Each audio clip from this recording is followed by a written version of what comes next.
বিশ্বকাপ চলাকালীনই ব্যক্তিগত জীবনে বড় ধাক্কা খেলেন নেদারল্যান্ডসের তারকা ফুটবলার কোডি গাকপো।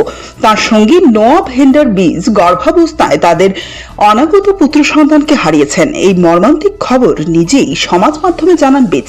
এমন কঠিন পরিস্থিতিতেও বিশ্বকাপ শিবির ছেড়ে দেশে ফেরার পরিবর্তে দলের সঙ্গেই থাকার সিদ্ধান্ত নিয়েছেন গাকপো।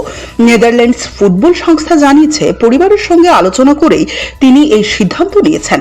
ব্যক্তিগত শোকের মধ্যেও দলের স্বার্থকে অগ্রাধিকার দিয়ে নকআউট পর্বের প্রস্তুতিতে মনোযোগী রয়েছেন এই লিভারপুল তারকা।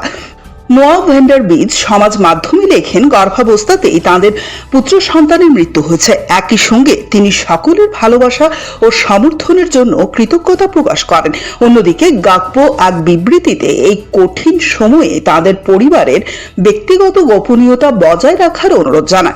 নেদারল্যান্ডস ফুটবল সংস্থা জানিয়েছে, এই কঠিন সময়ে তারা গাকপো ও তার পরিবারের পাশে রয়েছে এবং সম্ভাব্য সব ধরনের সহায়তা করবে।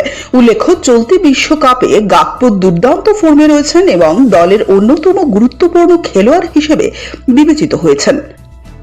Bureau report, CNTV.